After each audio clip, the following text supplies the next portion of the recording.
நம்ம ஸ்கூல் படிக்கிற நேரத்திலையோ இல்லை காலேஜ் படிக்கிற நேரத்திலையோ கண்டிப்பாக ஒரு டூர் போயிருப்போங்க. அது நம்மளோட ஃப்ரெண்டு வீட்டுக்கு கண்டிப்பாக போயிருப்போம். யாராச்சும் ஒருத்தர் கூட படிக்கிற பையன் கிராமத்துலேருந்து வரான்னு வச்சுக்கோங்களேன். அந்த பையனோட ஊரில் ஒரு திருவிழாவோ இல்லை அவங்க வீட்டில் எதனா ஒரு ஃபங்க்ஷன்னா நம்மளை கண்டிப்பாக இன்வைட் பண்ணுவாப்புல. அந்த இடத்துக்கு நம்ம ஒரு பர்டிகுலர் ஃப்ரெண்ட்ஸ் கேங்காக போவோம். போனதுக்கு அப்புறமா அங்கே அந்த கிராமத்துக்குன்னு சொல்லிட்டு சில விதிமுறைகள்லாம் இருக்கும். ஆஸ் யூஸ்வல் நம்ம எல்லா கதைகள்லையும் பார்த்த மாதிரி தான் கிராமத்துக்குன்னு சில கட்டுப்பாடுகள்லாம் இருக்கும். நீங்கள் எப்படி வேணாலும் என்ஜாய் பண்ணிக்கங்கடா, ஆனால் இந்த ஊருக்குன்னு சில கட்டுப்பாடுகள் இருக்கு, அதை மீறக்கூடாது அப்படின்னு எவ்வளவுதான் அவர் கெஞ்சி கதறி கூத்தாடினாலும் இவங்க கேட்க போகிறது கிடையாது. அது ஒரு பாய்ஸ் ட்ரிப்பாக இருந்துச்சுன்னா கண்டிப்பாக இவங்க சொல்கிற எந்த கட்டுப்பாடுகளும் அங்கே செல்லுபடியாகாதுன்னு வச்சுக்கோங்களேன். அவன் இஷ்டத்துக்கு அங்கங்கே சுற்றிக்கிட்டு தான் இருப்பானுங்க. நீ என்னடா சொல்கிறது, நான் என்னடா கேட்குறதுன்னு சொல்லிட்டு ஃபுல்லாக சுற்றிட்டு அதனால ஒரு விஷயத்தில் அவங்க பாதிக்கப்பட்டாங்கன்னா, அதுவும் யார் நினைச்சாலும் அவங்களோட உயிரை காப்பாற்ற முடியாதுங்கிற சூழ்நிலை வரும்போது தான் தன்னோட நண்பன் சொன்னது அவங்களுக்கு ஞாபகத்துக்கு வரும். ஐயையோ, அவன் அப்போதே சொன்னானே இதெல்லாம் பண்ண வேணான்ட்டு, ஒருவேளை நம்ம ஃப்ரெண்ட்ஸோட சேர்ந்து இந்த விஷயத்தெல்லாம் பண்ணாமல் இருந்திருந்தா இன்னைக்கு நமக்கு இந்த நிலைமை வந்திருக்காதுன்னு சொல்லிட்டு யோசிப்பாங்க. இந்த ஸ்டோரியை கேட்டுட்டு இருக்கிற உங்களில் எத்தனை பேருக்கு அந்த மாதிரி அனுபவங்கள் இருக்குங்கிறத கீழே கமெண்ட்ல சொல்லுங்க. எஸ், இன்னைக்கு நம்ம பார்க்க போகிற ஸ்டோரி பெங்களூரில் படிச்சுட்டு இருந்த பசங்க ஹாஸ்டலில் தங்கி படிச்சுட்டு இருக்கிறாங்க. அங்கேருந்து ஒருத்தர் தேனிக்கு பக்கத்தில் போடியநாயக்கனூர் அப்படிங்கிற ஊருக்கு அவங்களோட ஃப்ரெண்ட்ஸை இன்வைட் பண்ணி கூட்டு வராரு. அந்த இடத்துக்கு வந்து இந்த பசங்கள்லாம் என்ன பண்ணாங்க, எப்படி அமானுஷ்யத்தில் சிக்கினாங்க, அங்கேருந்து எப்படி வெளியே வந்தாங்கங்கிற ஒரு உண்மை கதையை சுவாரஸ்யமான ஒரு நரேஷனோட தான் இன்னைக்கு நம்ம ஸ்டோரியில் பார்க்க போகிறோம். Welcome to our show Devil's kitchen.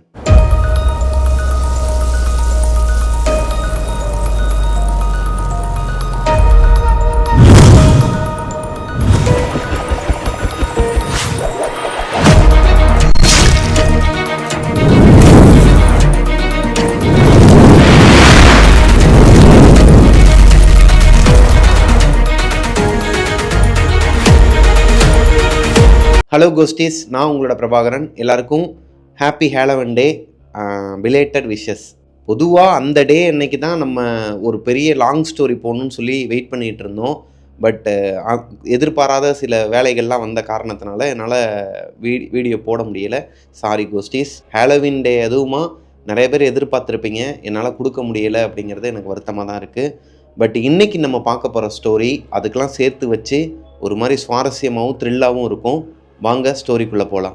இன்றைக்கி நம்ம பார்க்க போகிற ஸ்டோரியை எனக்கு இன்ஸ்டாகிராமில் அனுப்பின பிரதரோட பேர் சிவா. சிவா போடியநாயக்கனூர் அப்படிங்கிற ஊரை சேர்ந்தவர். போடிமெட்டுன்னு சொல்லுவாங்க, போடின்னு சொல்லுவாங்க, கேள்விப்பட்டிருப்பீங்க. தேனிக்கு பக்கத்தில், அதாவது மதுரைக்கு பக்கத்தில் தேனிக்கு பக்கத்தில் போடிங்கிற ஒரு ஊர். இந்த போடி ஊர்லேருந்து போடிமெட்டுங்கிற ஒரு ஏரியா போகும். அதாவது போடிமெட்டுங்கிறது ஒரு மலைப்பகுதி. இந்த ஹில் ஸ்டேஷன் வழியாக போனோன்னா மூணாறு, கேரளா, அதாவது கேரளாவுக்கு போகிற பார்டரே அதுதான் சொல்லலாம். அந்த கொடைக்கானலுக்கும் போகலாம். ஏகப்பட்ட வழிகள் இருக்குன்னு வச்சுக்கோங்களேன். அந்த பக்கமாக பச்சை பசேர்னு ஊரே பார்க்குறதுக்கு ஒரு மாதிரி அழகாக இருக்குங்க. லைஃப்பில் ஒரு தடவையாச்சும் போடிமெட்டுக்கு போயிட்டு வந்துருங்கன்னு தான் நான் சொல்லுவேன். ஏன்னா நான் ஒரு ஷூட்டுக்காக அந்த பக்கம் போகும்போதும் மூணாருக்கு ஒரு தடவை போகும்போதும் ரொம்பவே அழகாக இருக்குங்க. அந்த இயற்கை காட்சியாக இருக்கட்டும், அந்த ஊரோட அமைப்பாக இருக்கட்டும், ஒரு மாதிரி மலைப்பகுதிக்கு கீழே ஒரு ஊர். நைட் டைம்லலாம் வந்து ஏசியே தேவை கிடையாதுங்க, ஃபேன் போட்டால் போதும், அப்படி இருக்கும். இந்த சிங்கம் படத்தில் சூர்யா சார் சொல்லுவார் இல்லையா, நம்ம ஊர் கிளைமேட்டுக்கு எதுக்கு ஏசி, ஃபேனே போதுமே அப்படிங்கிற மாதிரி, ஜன்னலை ஓப்பன் பண்ணி வச்சா போதும்னு அந்த மாதிரி இருக்குங்க. இப்பேற்பட்ட ஒரு அழகான ஊர் பகுதியில் சில அமானுஷ்யங்கள் நடந்துக்கிட்டு தாங்க இருக்குது. அதை பற்றின ஒரு ஸ்டோரியை தான் சிவாங்கிற பிரதர் எனக்கு இன்ஸ்டாகிராமில் அனுப்பியிருக்கிறாரு. அவரோட ஊர் போடிக்கும் போடிமெட்டுக்கும் நடுவில் இருக்கிற ஒரு கிராமங்க. இப்படி ஒரு கிராமத்தில் பிறந்து வளர்ந்து அவர் இப்போ பெங்களூரில் இருக்கிற ஒரு காலேஜில் இன்ஜினியரிங் படிச்சுட்டு இருக்கிறார். அவரோட செகண்ட் இயர் அப்போ பசங்க எல்லாருமே சேர்ந்து ஆல்ரெடி ஃபர்ஸ்ட் இயர்லேயே ஏகப்பட்ட டூருக்குலாம் போயிட்டு வந்துருக்குறாங்க. சிவா பெங்களூரில் ஹாஸ்டலில் தங்கி தாங்க படிச்சுட்டு வந்துருக்கிறார். இவங்களோட ஹாஸ்டல் கேம்பஸ்குள்ளே தான் இருக்குமா, காலேஜ் கேம்பஸ்குள்ளே தான் இருக்குமா. பாய்ஸ் ஹாஸ்டலில் எப்போதுமே கலகலன்னு சிரிச்சுக்கிட்டு ஒவ்வொரு செமஸ்டர் லீவ் அப்பையும் ஒவ்வொரு சாட்டர்டே சண்டே எதுவுமா இவங்க போகாத ட்ரிப்பே கிடையாது. இவங்களுக்குன்னு சொல்லிட்டு மொத்தமாக ஒரு 10-15 ஃப்ரெண்ட்ஸ் இருக்கிறாங்க, ஹாஸ்டல் மேட்ஸ். இந்த ஹாஸ்டல் மேட்ஸோட ஒவ்வொருத்தரோட ஊரும் பெங்களூருக்கு பக்கத்தில், சென்னையில், இந்த மாதிரி கொஞ்சம் கொஞ்சமாக விழுப்புரத்தில், இந்த மாதிரி கொஞ்சம் கொஞ்சமாக லீவ் டேஸில் போயிட்டே இருந்திருக்கிறாங்க. ரொம்ப நாளாகவே சிவாவோட ஊருக்கு போகணும்னு சொல்லிட்டு இவங்க பிளான் பண்ணிக்கிட்டே இருக்கிறாங்க. ஆனால் அதுக்கான சந்தர்ப்பம் யாருக்குமே அமையலை. பொதுவாகவே இந்த பாய்ஸ் ஹாஸ்டல்லாம் சொல்லவே வேணாங்க. ஒரு மாதிரி அரட்டை அடிச்சுக்கிட்டு ஜாலியாக விளையாண்டுக்கிட்டு எந்த கஷ்டமும் இல்லாமல் ஒரு மாதிரி சூப்பராக ஃபன்னாக போகும். எல்லா ஹாஸ்டல்லையும் சொல்லலை, ஒரு சில ஹாஸ்டலில் சூப்பராக போகும். ஏன்னா சில ஹாஸ்டல்லலாம் வந்து இந்த சீனியர்ஸுங்கிற பேரில் இருக்கிறவங்க நம்ம உயிரை வாங்கிடுவாங்க. ஸோ சில ஹாஸ்டலில் நல்லா இருப்பாங்க இல்லையா, அந்த மாதிரி தான் பெங்களூரில் சிவா படித்த ஹாஸ்டல். இந்த பாய்ஸ் ஹாஸ்டலில் எப்போவுமே ஜாலியாக ஃபன்னாக போய்கிட்டு இருக்குமாங்க. நைட்டு உட்காந்து பேய் கதை பேசுகிறது, ஒருத்தருக்கு ஒருத்தர் இந்த மாதிரி காசிப்ஸ் கேர்ள்ஸ் தான் பேசிப்பாங்கன்னு சொல்லுவாங்க இல்லையா, ஆனால் இங்கே பசங்களே பேசுவாங்களாம். இந்த அவன் இப்படி, இவன் இப்படி, இவன் காதல் இப்படி, இவன் காதல் இப்படின்னு சொல்லி பேசிக்கிட்டு இருக்கும்போது இந்த சிவா இருக்கார் இல்லையா, அவர் அவங்க ஊரில் நடந்த சில சம்பவங்களெல்லாம் ஷேர் பண்ணுவாராம். அதாவது அவரோட ஊரில் லவ் பண்ணி அது சக்ஸஸ் ஆகாமல் இறந்து போனவங்க, தூக்கு போட்டு இறந்தவங்க, இவங்களோட ஆத்மாலாம் அங்கேயே சுற்றிக்கிட்டு இருக்கோம். எங்கள் ஏரியாவில் நிறைய அமானுஷ்யங்கள்லாம் நடக்கும். எங்கள் ஊர் அம்மன் கோயில் திருவிழாப்போ நிறைய அமானுஷ்யங்கள் நடக்கும். ஒரு காட்டுப்பகுதி இருக்குது எங்கள் ஊரில். இந்த மலைக்கும் எங்கள் ஊருக்கும் இடைப்பட்ட ஒரு தூரத்தில் ஒரு பெரிய காட்டுப்பகுதி மாதிரி இருக்கும். அது ஃபாரஸ்ட் ஏரியா தான். இந்த ஃபாரஸ்ட் ஏரியாவில் அடிக்கடி அமானுஷ்யமான சத்தங்கள் கேட்கும். அது போக எங்கள் வீட்டுக்கு பின்னாடி ஒரு கிணறு இருக்கும். அதாவது இவங்க வீடுனா இவங்களோட பூர்வீக வீடு ஒன்று இருக்குது அதே ஊரில். இவங்க அவங்களோட பூர்வீக வீடில் இல்லை. அது எதனாலங்கிறதையும் அவர் சொல்கிறாரு. அங்கே ஒரு அமானுஷ்யம் நடந்தனால நாங்கள் அந்த பூர்வீக வீடை விற்கவும் இல்லை, அந்த இடத்துக்கு யாரும் வாடகைக்கும் வரல, அதை அப்படியே பூட்டி போட்ட மாதிரி தான் கிடக்குது அப்படிங்கிற மாதிரிலாம் சொல்லி வச்சிருக்கிறாரு. இப்போது கூட இருக்கிற அந்த பசங்களுக்குலாம் என்ன தோணுதுன்னா, டேய் உங்கள் ஊருக்கு சுற்றி பார்க்குறதுக்கு வரமோ இல்லையோ, இந்த மாதிரி ஒரு ஹாண்டட் பிளேசஸ்லாம் வந்து எக்ஸ்ப்ளோர் பண்ணணுங்கிறது எங்களுக்கு ரொம்ப நாள் ஆசை.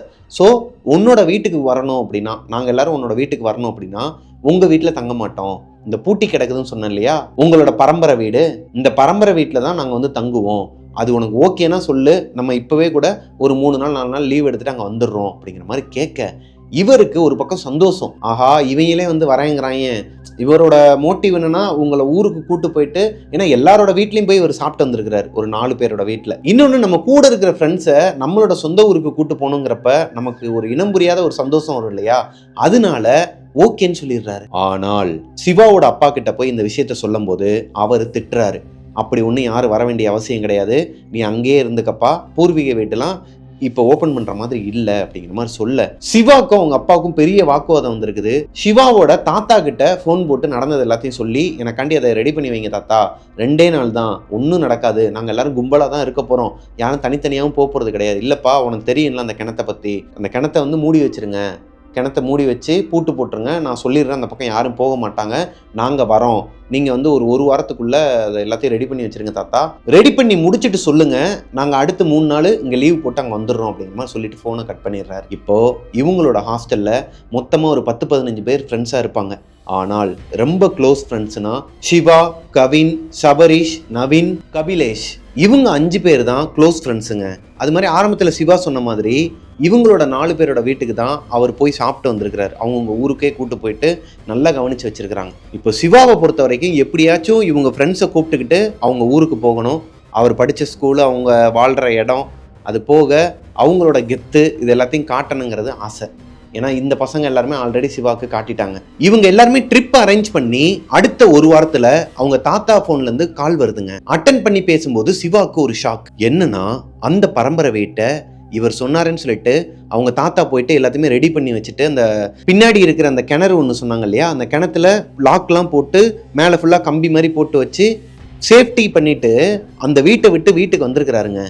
மத்தியானம் சாப்பிட்டுட்டு படுத்து தூங்கி இருக்கிறாரு. அதுக்கப்புறமா அவர் எந்திரிக்கவே இல்லை. பார்த்தா அந்த தாத்தா இறந்துட்டாரு. அவரோட தாத்தா தவறிட்டாருங்கிற செய்தியை இவரால் ஏற்றுக்க முடியல.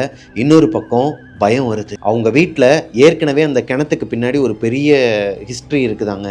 அதனால தான் அந்த பரம்பரை வீடை அவங்க அப்பா மூடி வச்சுட்டு இப்போது வேற ஒரு வீட்டில் வாடகைக்கு இருக்கிறாங்க.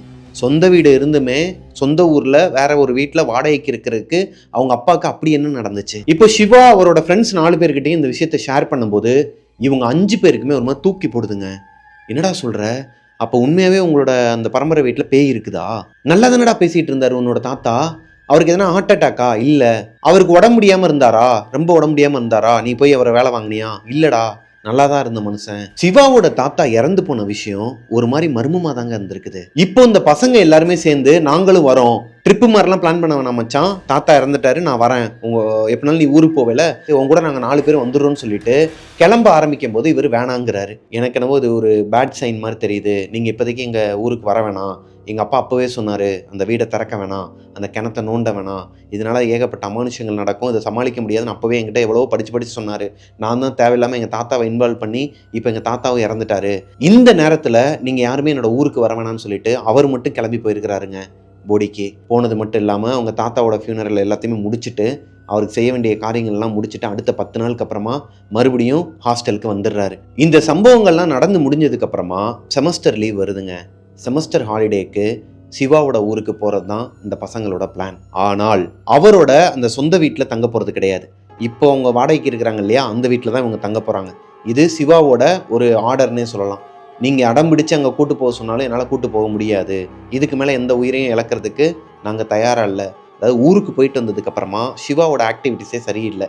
ரொம்ப ஒரு மாதிரி பயந்து பேசுறது, ஊரை பற்றி பேசினாலே ஒரு மாதிரி கை கால்லாம் நடுங்க ஆரம்பிக்குமா. ஒருவேளை சிவா அவரோட ஊரில் எதனா ஒரு அமானுஷத்தை பார்த்துட்டு வந்திருப்பாரா, அவரோட தாத்தா எப்படி இறந்து போனாருங்கிறது அவருக்கு தெரிய வந்திருக்குமா. இது எல்லாமே இவங்க ஃப்ரெண்ட்ஸோட கேள்விக்குறியா இருந்திருக்குது. ஒரு வழியா பெங்களூர்ல இருந்து ஹாலிடேக்கு, இந்த செமஸ்டர் ஹாலிடேக்கு இவங்களோட ஊருக்கு கிளம்பி வந்துடுறாங்க பாய்ஸ் எல்லாருமே. சிவாவை சேர்த்து 5 பேரும் போடிக்கு வந்துடுறாங்க. வந்ததுக்கு அப்புறமா சாப்பாடு போட்டு சாப்பிட வச்சுட்டு இருக்கிறாங்க. ஹாலில் உட்காந்து சாப்பிட்டுட்டு இருக்கிறாங்க, எல்லாருமே கீழே தான் உட்காந்து சாப்பிட்டுட்டு இருக்கிறாங்க. இந்த டைம் பார்த்து நவீன்கிறவர் வாயை வச்சுட்டு சும்மா இல்லாமல், ஏன்பா அந்த வீட்டை பற்றி பேசினாலே ஒரு மாதிரி டென்ஷன் ஆயிடுறான் சிவா, என்ன ஆச்சு அப்படி உங்கள் பூர்வீக வீட்டில், உங்கள் அப்பாவுமே அப்படி தான் இறந்தாரா, ஏன்னா அவங்க தாத்தா இறந்ததுக்கு ரொம்ப ஒரு மாதிரி ஃபீல் பண்ணிட்டு இருந்தான், என்ன ஆச்சுடா, எதனாலடா இறந்தாரு, என்ன அமானுஷம் இருக்குன்னு கேட்டால் ஒரு வார்த்தை கூட வாயை திறக்க மாட்டான்ப்பான்னு சொல்லிட்டு சிரிச்சுக்கிட்டே சொல்ல, இப்போ உங்கள் அப்பா செம்ம காண்டா இருக்கிறார். சாப்பிட்டுட்டு இருந்த தட்டை எடுத்து விசிறி அடிச்சுட்டு வேமா எந்திரிச்சு வெளியே போயிட்டாராம். இப்போ சிவால இருந்து அவங்க கூட இருக்கிற எல்லாருமே நவீனை திட்டுறாங்க. தேவையில்லாமல் எதுக்கடா இப்போ அந்த வீட்டை பற்றி பேசிக்கிட்டு இருக்கிற, இப்போ தானடா வீட்டுக்குள்ளே வந்திருக்கிறோம், காலையில் சாப்பாடே இப்போ தான் சாப்பிட்றோம், இட்லியும் மட்டன் குழம்பும் வச்சு ஊற்றி விட்டுருக்குறாங்க, அதை சாப்பிட்டுட்டு பேசாமல் இருக்க வேண்டியதானே, தேவையில்லாமல் எதுக்கடா பேசுகிறங்கும் போது அவருக்கே ஒரு மாதிரி ஆயிருக்குதுங்க. நவீனுக்கே ஏன்டா கேட்டோங்கிற மாதிரி.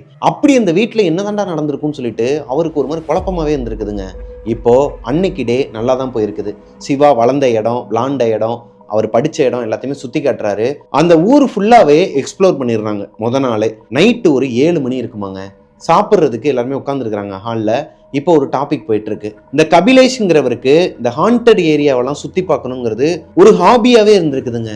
அது சிவாக்கும் தெரியும், எல்லாருக்குமே தெரியும். இப்போ நைட்டு சாப்பாடெல்லாம் முடிச்சதுக்கப்புறமா 8-8:30 மொட்டை மாடியில் போய் எல்லாருமே படுத்து தூங்க போகிறாங்க. அங்கே வச்சு ஒரு டாபிக் ஆரம்பிக்கிறாங்க பசங்க. டேய், நாங்கள் கேட்குறோன்னு தப்பாக எடுத்துக்காத, உங்கள் அப்பா அம்மா கிட்ட கேட்டால் தானே தப்பு, ஊர் வரைக்கும் வந்துட்டோம், அட்லீஸ்ட் அந்த வீடை வெளியே இருந்தாச்சும் காட்டுறா, எங்களை கூட்டு போய் காட்ட முடியுமான்னு சொல்லிட்டு கேட்க சிவாவுக்கு கோபம் வருதுங்க.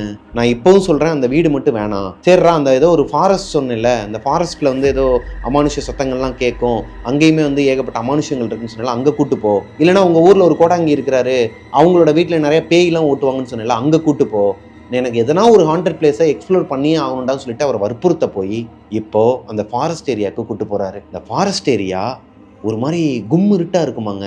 அது போகிறதே ஒத்தையடி பாதை மாதிரி இருக்குமா. ஏன்னா ஊருக்குள்ள வழியாக கூட்டு போகிறாரு. மெயின் ரோடு வழியாக போனால் அங்கே ரேஞ்சர்ஸ் இருப்பாங்க, பிடிச்சிருவாங்கன்னு சொல்லிட்டு ஊருக்குள்ள வழியாக ஒரு பாதை போகுமா. இந்த ஊருக்குள்ள வழியாக போகிறதுக்கு ஒரு 2-3 பாதை இருக்குதாங்க. அதில் ஒரு பாதை ரொம்பவே மோசமான பாதை. அதுதான் இவங்க வீட்டுக்கு பக்கத்துலேயே இருக்கிற பாதைங்கிறனால நடந்து தான் கூட்டு போகிறாரு. வெறும் டார்ச் லைட்டு வெளிச்சத்தில் போகிறாங்க. அங்கே போஸ்ட் லைட்லாம் கிடையவே கிடையாது. வயல்வெளியாக இருக்குமா, பாம்பு இந்த மாதிரி விஷ பூச்சிகள்லாம் நிறைய இருக்கிற ஒரு ஏரியா. வார்னிங் கொடுத்து தான் கூட்டு போகிறாரு. கூடையே வாங்கடா, யாருமே தனியாக போயிடாதீங்க, எதனா சத்தம் கேட்டுச்சுன்னா கூட யாருமே அதை கண்டுக்காதீங்க. அந்த ஃபாரஸ்ட் ஏரியாக்குள்ள சிவாவோட சேர்த்து இந்த 4 பசங்களும் உள்ள போய்கிட்டு இருக்கும்போது இந்த வயல்வெளியை தாண்டின உடனேயுமே ஒரு மாதிரி மயான அமைதியா இருந்திருக்குதுங்க. இந்த வயல்வெளியில அவங்க நடந்து போயிட்டு இருக்கும்போது உங்களுக்கே தெரியும், இந்த ஏகப்பட்ட பூச்சிகளோட சத்தம், இந்த தவளை கத்துற சத்தம், இந்த மாதிரி சத்தங்கள் கேட்டுக்கிட்டே தாங்க இருந்திருக்குது. ஒரு கட்டத்துக்கு மேல அந்த வயல்வெளியெல்லாம் தாண்டி இந்த காட்டுப்பகுதிக்குள்ள அவங்க என்ட்ரி ஆகிற இடத்துல ஒரு கருப்பசாமி கோயில் இருக்குமா. அந்த கருப்பசாமியை வந்து ஒரு கல்லு மாதிரி தான் வச்சிருப்பாங்களாம். இந்த குத்துக்கல்லுன்னு சொல்லுவாங்க, கேள்விப்பட்டிருப்பீங்க. இந்த குத்துக்கல்லுல பட்டையை அடிச்சு பக்கத்துல ஒரு அருவாள் வச்சு சாமி கும்பிடுற மாதிரி ஒரு அமைப்பு இருக்குதுங்க. இங்க சிவா என்ன பண்றாருன்னா 4 பேர்ட்டையுமே சொல்றாரு, சாமியை கும்பிட்டுக்குங்கடா, இவர் தான் வந்து இந்த எல்லைக்கு வந்து காவல்காரரு, இவரோட அனுமதி இருந்தா தான் நம்மளால உள்ளேயே போக முடியும். என்னடா சொல்ற, ஏண்டா இன்னுமாடா இதெல்லாம் நம்பிக்கிட்டு இருக்க அப்படிங்கிற மாதிரி இந்த நவீன்கிறவர் சொல்ல, கூட இருக்கிறதுல இந்த கபிலேஷ் இருக்காரு இல்லையா, அவருக்கு தான் இந்த ஹாண்டட் பிளேஸை எக்ஸ்ப்ளோர் பண்றதுல ஹாபி. அவர் என்ன சொல்றாருன்னா, டேய் ஓகேடா சாமியை கும்பிட்டு வாங்க உள்ள போயிடலாம், பலபலன்னு பேசிட்டு இருக்காதீங்க, நம்ம உள்ள போயிட்டு எதுனா இருக்குதா என்னங்கிறத பார்க்கலாம்னு சொல்லும்போது சிவா சொல்றாரு, டேய் உன்னோட ஆர்வ கோளாறு எனக்கு புரியுது, ஆனால் சில விஷயங்கள்லாம் நீ நம்பிதான் ஆகணும். உனக்கு பேய் மேல எந்த அளவுக்கு இன்ட்ரெஸ்ட் இருக்கோ அதே அளவுக்கு சாமி மேலேயும் நீ வச்சாதான் உனக்கு எதனா ஒரு ஆபத்துனா கூட அந்த சாமி வந்து துணையா நிற்பாரு அப்படி இப்படின்னு பேசி அவரை ஒரு வழியா இந்த கருப்புசாமி கோயில்ல இருந்து சாமியை கும்பிட்டு உள்ள கூட்டு போறாருங்க. உள்ள என்ட்ரி ஆகும்போது இந்த கபிலேஷ் இருக்கார் இல்லையா, அவரோட காலில் ஒரு பாட்டில் குத்தி ரத்தம் வந்திருக்குது. சரியான பெயினாங்க. இவரால் அதை டாலரேட் பண்ண முடியல. கபிலேஷ் வழியில துடிச்சிட்டு இருக்கும்போது இந்த சபரீஷ் இருக்கார் இல்லையா, அவர் வாயை வச்சுட்டு சும்மா இல்லாம, டேய் அப்பவே அவன் சொன்னான்ல சாமியை கும்பிட்டு வாடான்னு, நீ தான் பெரிய இவனாட்ட திமிரா பேசிட்டு உள்ள வந்த, இப்போ உன் காலில் ரத்த காயமாயிருச்சா, சரி போ, நீ என்ன பண்ண, நீயும் கவினும் வீட்டுக்கு போயிருங்க, இங்கேருந்து கொஞ்சம் தூரம் தானே வீடு, ஒரு 3/4 கிலோமீட்டர் தான், அந்த 3/4 கிலோமீட்டரில் நீ பாட்டுக்கு நடந்து போயிரு, மொட்டை மாட்டில் போய் உட்காந்துருங்க, இந்த ஃபர்ஸ்ட் எய்டு பாக்ஸ் வந்து வீட்டில் இருக்குன்னு சொல்லிட்டு சிவாவும் அவருக்கு எந்த இடத்துல இருக்குங்கிறத சொல்லி அனுப்பிடுறாங்க. இப்போ கபிலேஷும் கவினும் அவங்களோட வீட்டுக்கே, சிவாவோட வீட்டுக்கே ரிட்டர்ன் போயிடுறாங்க. சிவா என்ன சொல்றாருன்னா, எனக்கு என்னவோ இது ஒரு கெட்ட சகுனம் மாதிரி இருக்கு, இந்த ஃபாரஸ்ட் ஏரியாக்குள்ள அடி எடுத்து வைக்கும் போதே இந்த மாதிரி ரத்த காயம் வாங்குதுன்னா எனக்கு என்னவோ இன்னைக்கு போக வேணாம்னு தோணுதுரா, நாளைக்கு காலையில கூட போய்க்கலாம்னு சொல்லும்போது நவீன் என்ன சொல்றாருன்னா, டேய் அறிவு கட்டவனே, எதுக்கு எடுத்தாலும் வந்து இந்த அமானுஷ்யம் பேய் இந்த மூட நம்பிக்கைக்குள்ளேயே முங்கி போகாத, கீழே பாட்டில் உடச்சி வச்சிருக்கிறானுங்க, குடிச்சிட்டே ஒன்றும் ஒருத்தன் பாட்டில் உடச்சி வச்சிருக்கிறான், நீ என்னவோ எல்லை கருப்பசாமி கோயில் எல்லையை காப்பாற்றுற காவல் சாமி அப்படி இப்படின்னு சொல்கிற, அவர் கோயிலேருந்து ஒரு 200 மீட்டர் கூட இல்லை, இங்கே உட்காந்து குடிச்சிட்டே ஒன்றும் பாட்டில் உடச்சி போட்டிருக்கிறான், இதெல்லாம் மூட நம்பிக்கை தான்டா, இன்னுமாடா அதெல்லாம் நம்பிக்கிட்டு இருக்கு, பாடா உள்ள போலான்னு சொல்லிட்டு கூட்டு போயிடுறாருங்க. இந்த சபரீஸுங்கிறவரோட கேரக்டர் என்னன்னா, எப்போ பார்த்தாலும் பிராங்க் பண்ணிக்கிட்டே இருப்பாராங்க. அது போக மூட நம்பிக்கையில சுத்தமா நம்பிக்கையே கிடையாது. சாமிய கும்பிடுங்க, அதுக்குன்னு ரொம்ப ஒரு மாதிரி அவருக்குன்னு படையில் வைக்கிறது அது இதுன்னு சொல்லிட்டு அவரை ரொம்ப டிஸ்டர்ப் பண்றதெல்லாம் வந்து ஒரு மூட நம்பிக்கை தான் அப்படிங்கிற மாதிரியான ஒரு கேரக்டருங்க. அவரு ஆல்ரெடி இந்த ஃபாரஸ்ட் ஏரியாக்குள்ள வரும்போதே பேசி வச்சுட்டு தான் வந்திருக்கிறாரு. இந்த மாதிரி உள்ள போன உடனேயுமே நீ ஒரு பக்கம் நான் ஒரு பக்கம் ஓடிடலாம், இவனை வந்து இன்னைக்கு அழுக விட்டுறலாம், சிவாவை இன்னைக்கு ஃபுல்லா அழுக விட்டுட்டு கடைசியா போயிட்டு பிராங்கு இந்த மாதிரி மூட நம்பிக்கையில முங்கி கிடக்காதுன்னு சொல்லிட்டு அவருக்கு ஒரு அவேர்னஸ் பண்ணலாம்னு சொல்லி, விளையாட்டுக்கு பண்ணலாம்னு சொல்லிட்டு ஆல்ரெடி பேசி வச்சுக்கிட்டு தான் அந்த ஃபாரஸ்ட் ஏரியாக்குள்ளேயே வந்திருக்காங்க. ஆக்சுவலா 4 பேருமே பேசி வச்சுட்டு தான் வந்திருக்காங்க. அதாவது இந்த சம்பவம் ஆரம்பிக்கிறதுக்கு முன்னாடி சிவா அவங்க அப்பா அம்மா கிட்ட பேசிட்டு இருந்திருக்கிறாரு, சரிம்மா நானும் மேலேயே மொட்டை மாடியில் போய் படுத்துக்கிறேன்னு சொல்லிட்டு. அப்போ இந்த 4 பசங்களும் சேர்ந்து பிளான் போட்டது தான் இந்த பிளான். காட்டுக்குள்ளே போகலாம், அவனை வந்து கதற விடலாம், ப்ராங்க் பண்ணலாம், செம்ம ஜாலியாக ஃபன்னாக என்ஜாய் பண்ணலாம்னு சொல்லிட்டு தான் பிளான் போட்டிருக்கிறாங்க. ஆனால் கபிலேஷோட காலில் இந்த பீங்காங் குத்துனது, அவர் காலில் பிளட் வந்தது, அவர் பாதிலேயே ரிட்டன் போனது, அதாவது கவினும் கபிலேஷும் ரிட்டன் போனது இவங்களோட பிளானே கிடையாது. அது எதர்ச்சியாக நடந்த ஒரு விஷயம். இப்போது காட்டுக்குள்ளே போனவங்க சும்மா இல்லாமல் கொஞ்ச நேரத்தில் சிவா நடந்து முன்னாடி போய்கிட்டே இருக்கும்போது இந்த காட்டோட வரலாறை சொல்கிறாரு. இந்த காட்டுக்குள்ளே நடந்த அமானுஷ்ய கதைகளை பற்றி சொல்லிக்கிட்டு இருக்கிறார். யாராச்சும் ஒருத்தவங்க லவ் பண்ணுறாங்க, அவங்க இந்த ஜாதி பிரச்சனை, அப்புறம் இந்த மாதிரி எங்கள் வீட்டில் அது டௌரி பிரச்சனை அப்படி இப்படின்னு எதனா பிரச்சனை வந்தால் இந்த ஃபாரஸ்ட் ஏரியாவில் வந்து தூக்கு மாட்டிப்பாங்க. நிறைவேறாத ஆசையோடு இறந்த அவங்களோட ஆத்மா இந்த காட்டுக்குள்ளே சுற்றிட்டு இருக்கதா ஒரு மித்து இருக்குது. ஆனால் அது ஒரு மித்துன்னு சொல்ல முடியாது, ஏகப்பட்ட பேர் பார்த்துருக்குறாங்க. வெளியே இருக்கிற அந்த கருப்பசாமி கோயில் வந்ததுக்கு ரீசனே இந்த காட்டில் அமானுஷ்யங்களா சுற்றிக்கிட்டு இருக்குங்கிறது தான்.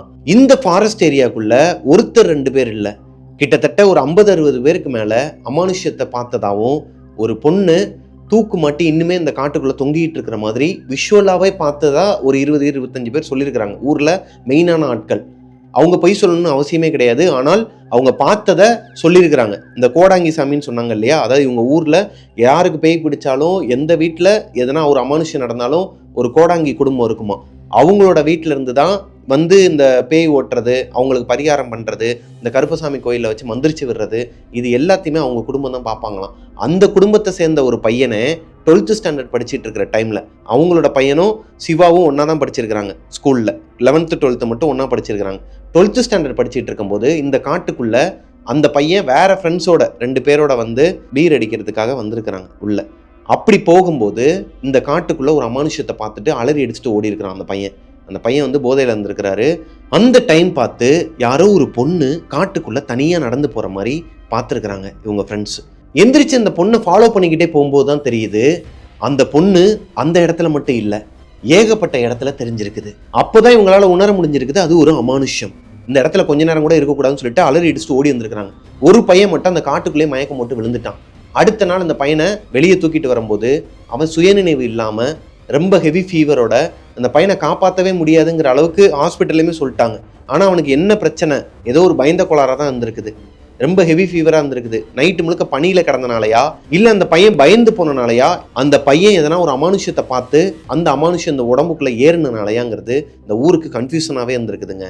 ரொம்ப கஷ்டப்பட்டு தான் அந்த பையனோட உயிரை காப்பாற்றிருக்கிறாங்க. அந்த சம்பவம் நடந்ததுக்கு அப்புறமா தான் இந்த கருப்பசாமி கோயிலே வெளியே வந்திருக்குது. இந்த கோடாங்கி குடும்பத்திலேருந்து ஒரு பையன் வந்தான் இல்லையா, அந்த பையன் அவங்க அப்பா கிட்ட நடந்ததெல்லாம் சொல்லி அவர் பூஜையெல்லாம் பண்ணி ஒரு குத்துக்கல்லை எடுத்து கருப்பசாமியை அங்கே வழிபட்டுட்டு வராங்க. இதுதான் அந்த கருப்பசாமி கோயிலோட வரலாறு, அது உருவான வரலாறு. இது எல்லாத்தையுமே சொல்லிக்கிட்டே வரும்போது இந்த 2 பசங்களும் கவனிக்கவே இல்லை. யாரு, நவீனும் சபரீஷும் நக்கல் அடிச்சு சிரிச்சுக்கிட்டே வராங்க சிவா சொல்லும் போது. கொஞ்சம் தூரம் போய்கிட்டே இருக்கும்போது சிவா கையில ஒரு டார்ச் லைட் இருக்குது, இந்த பசங்க கிட்ட போன்லாம் இருக்குது. ஆனால் போன்ல டார்ச் லைட்லாம் ஆன் பண்ணி வரல. அந்த ஒரே ஒரு டார்ச் லைட் வெளிச்சத்துல தான் இவங்க 2 பேரும் வந்துகிட்டே இருக்கிறாங்க. திடீர்னு சிவா திரும்பி பார்க்கும்போது பின்னாடி நவீனும் சபரீஷும் இல்ல. அவருக்கு ஒரு மாதிரி தூக்கி போட்டிருக்குது. டேய் நவீனு, சபரீஷ் எங்கடா போனீங்கன்னு சொல்லிட்டு பதட்டமா இருக்கிறாரு.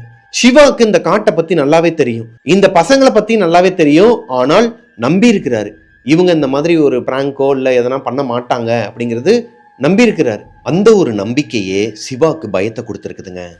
அடர்ந்த காட்டு பகுதிக்குள்ள, அதாவது என்ட்ரன்ஸில் தான் இருக்கிறாங்க. ஒரு 500-600 மீட்டர் தான் உள்ளே வந்திருக்கிறாங்க.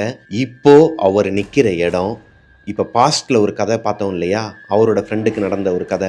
கோடாங்கி குடும்பத்தை சேர்ந்த அந்த பையனும் அவரோட ஃப்ரெண்ட்ஸும் வந்தப்போ ஒரு சம்பவம் நடந்துச்சுன்னு சொன்னாங்க இல்லையா, அந்த இடத்துல தான் இந்த 2 பசங்களும் காணாமல் போயிருக்கிறாங்க. இப்போ இவருக்கு ஒரு மாதிரி தூக்கி போடுதுங்க. ஒரு சத்தமும் இல்லை, ஒரு மாதிரி மயான அமைதியாக இருக்குது. திடீர்னு பார்த்தா கூட வந்த 2 பசங்களை காணோம். எப்படிங்க இருக்கும் அவருக்கு? ரொம்ப நேரம் கத்திக்கிட்டே இருந்திருக்கிறாரு. ரொம்பவும் கத்த முடியாது. ரொம்ப கத்துனார்னா வெளியே எக்கோ அடிச்சிச்சுன்னா அந்த ஃபாரஸ்ட் ரேஞ்சர்ஸ்லாம் உள்ளே வந்தாங்கன்னா பெரிய பிரச்சனை ஆயிரும். அது போக ஊருக்காரங்க யாருன்னா பார்த்தாங்கனாலும் பிரச்சனை ஆயிரும். முக்கியமாக சிவாவோட அப்பா, அவரோட ஃபேமிலி யாருன்னா பார்த்துட்டாங்கன்னா முடிஞ்சு. அதனாலயே மெதுவா சவுண்டை கொடுத்துக்கிட்டே, டே சபரீஷ், நவீன் எங்கடா இருக்கீங்கன்னு சொல்லிட்டு ஒவ்வொரு இடமா தேடி பார்க்கும்போது அவங்க எங்கேயுமே இல்லைங்க. இப்போ அந்த காட்டு பகுதிக்குள்ள இந்த கொலுசு சத்தம் கேட்குது. இந்த கொலுசு சத்தம் அவரை சுத்தி சுத்தி வருதாங்க. இந்த கொலுசு சத்தம் எந்த பக்கம் கேட்குதோ அந்த பகுதியை நோக்கி ஓட ஆரம்பிக்கிறாரு. அங்க ஓடி போய் பார்த்தா ஒரு மரத்துக்கு கீழே மயக்கம் போட்டு கிடக்கிறாரு சபரீஷ். தனியா இருக்கிறார், நவீன் இல்ல. டேய் சபரீஷ் என்னாச்சுன்னு சொல்லிட்டு அவரை எழுப்பிட்டு இருக்கும்போது இப்போ ஒரு மரத்துக்கு மேல யாராச்சும் ஒருத்தவங்க தொங்கிட்டு இருக்காங்கன்னு வச்சுக்கோங்களேன். நம்ம கீழே உட்கார்ந்து இருக்கோம், அதாவது முட்டிங்கால் போட்டு கீழே மயக்கம் போட்டிருக்கிற ஒருத்தர்கிட்ட எந்திரான்னு சொல்லிட்டு இருக்கும்போது அவங்களோட மேல இருக்கிற ஒரு விஷயம், ஒரு சேலையோ இல்ல ஒரு காலோ ஏதோ ஒண்ணு மேல ஆடிக்கிட்டே இருக்கும்போது நம்ம முடியில பட்டுச்சுன்னா ஒரு உணர்வு இருக்கும் இல்லையா, அதே மாதிரி இவருக்கு ஃபீல் ஆயிருக்குது. யாரு, சிவாக்கு. மெதுவா மேல பார்த்தா மேல யாருமே இல்ல. சபரீஷை மட்டும் இப்ப அவரால் வெளியே தூக்கிட்டு போக முடியாது, ஏன்னா நவீன் எங்க போனாருன்னு தெரியல. ஓகே, சபரீஷை கண்டுபிடிச்சாச்சு. இந்த இடத்துல சபரீஷை விட்டுட்டு நவீனை தேடி ஓட ஆரம்பிக்கிறாரு. எப்படினாலும் ஒரு 100 மீட்டர் டிஸ்டன்ஸ்ல தான் இங்கனக்குள்ளதான் எங்கேயாச்சும் இருப்பாங்கிறது அவரோட நம்பிக்கை. மனசுல கருப்பனை நினைச்சுக்கிட்டு அந்த இடம் ஃபுல்லா தேடி இருக்கிறாருங்க. எங்க பார்த்தாலுமே நவீனை காணும். இப்போ சபரீஷை மட்டும் தூக்கலாம்னு சொல்லிட்டு அவரை தூக்குறதுக்கு ட்ரை பண்றாரு. ஆனா இவரால் தூக்க முடியல, ஏன்னா சபரீஷ் இவரோட வெயிட் ஆனவர். இவர் கொஞ்சம் லீனா தான் இருப்பாராம் சிவா. ரொம்ப நேரமா தூக்குறதுக்கு ட்ரை பண்ணிக்கிட்டே இருக்கிறாரு, தூக்க முடியல. மனசுல கருப்பசாமியை வேண்டிக்கிட்டு தூக்கி இருக்கிறாரு, தூக்கிட்டாராங்க. சபரீஷை மட்டும் தூக்கிட்டு அங்க இருந்து நடந்து வந்திருக்கிறாரு வெளியே. இந்த எல்ல கருப்பசாமி கோயில் இருக்கு இல்லையா, அதாவது உள்ள போறதுக்கு முன்னாடி ஒரு கோயில்ல கும்பிட்டுட்டு தான் போனார் இல்லையா, அந்த சாமிக்கு முன்னாடி சபரீஷை படுக்க வச்சுட்டு மறுபடியும் உள்ள ஓடி இருக்கிறாரு நவீனை தேடி. எல்லா இடத்துலையும் தேடி பார்த்துக்கிட்டே இருக்கிறாரு.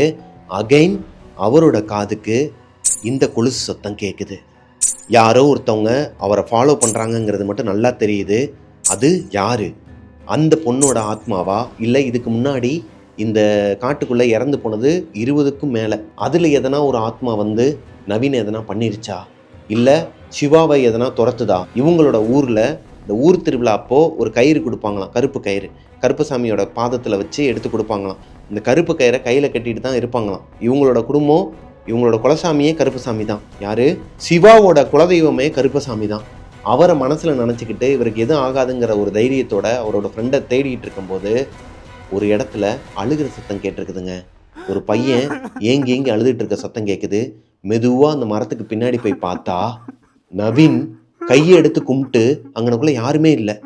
யாருமே இல்லாத ஒரு பகுதியை பார்த்து கையை எடுத்து கும்பிட்டு கண்ணு ஃபுல்லாக ஒரு மாதிரி அழுது கண்ணு ஒரு மாதிரி டயர்டாக இருந்திருக்குது. டார்ச் லைட்டை அடித்து பார்க்கும்போது அவர் கண்ணில் டார்ச் அடித்தோன்னா, அதுவும் அந்த கும் இருட்டில் டார்ச் லைட்டை நம்ம கண்ணில் அடித்தோன்னு வச்சுக்கோங்களேன், கண்ணு சுருங்கும். இல்லைனா ஒரு மாதிரி எதனா ஒன்று பண்ணுவோம், கண்ணில் அடிக்காதரா அப்படி இப்படின்னு எதனா ஒன்று பண்ணுவோம்.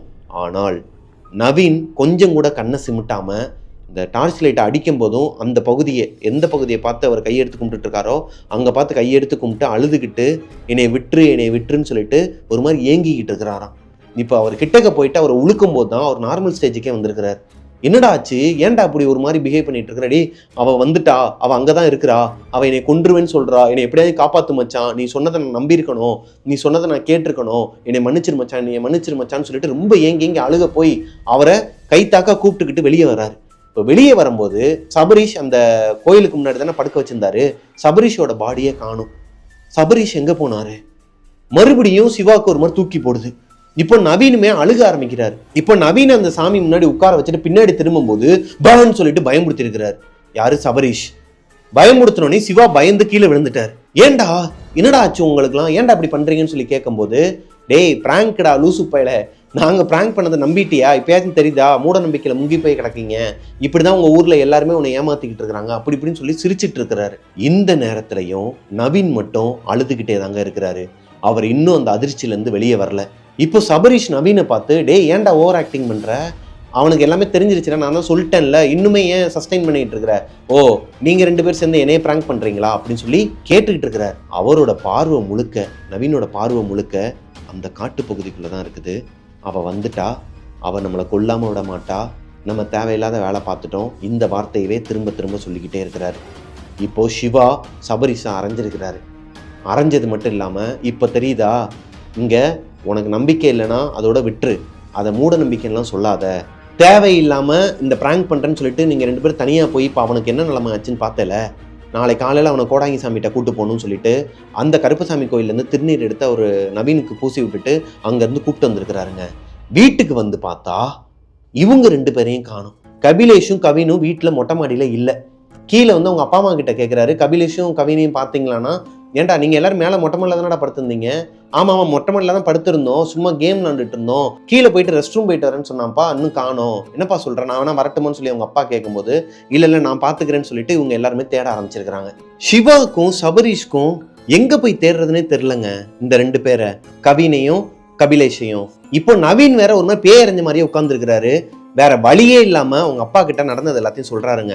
இந்த மாதிரி இவனுங்க கூட்டு போக சொன்னானுங்கப்பா, நான் வந்து கூட்டு போக முடியாதுன்னு சொன்னேன், அதாவது பரம்பரை வீட்டுக்கு கூட்டு போக சொன்னானுங்க, நான் கூட்டு போக முடியாதுன்னு சொன்னேன், இப்போ ஃபாரஸ்ட் ஏரியாவுக்கு போகலான்னு சொன்னானுங்க, நான் ஒரு லெவலுக்கு மேலே போவேன், நான் கருப்புசாமி கோயில் வரைக்கும் போகலான்ட்டு தான் போனேன், காட்டுக்குள்ளே போனது உங்களுக்கு நடந்ததெல்லாம் சொல்லலை, கருப்புசாமி கோயில்கிட்ட போகும்போது இவனுங்க 2 பேரும் நான் சொல்கிற பேச்சு கேட்காம உள்ளே ஓட்டானுங்க, அதாவது நான் கூட்டு போகலை, உள்ளே போனதுக்கப்புறமா அந்த பையன் வந்து ரொம்ப ஒரு மாதிரி பேயறிஞ்ச மாதிரி உட்காந்துருக்காங்கும் போது சுள்ளுப்புன்னு ஒன்று வச்சிருக்கிறாருங்க.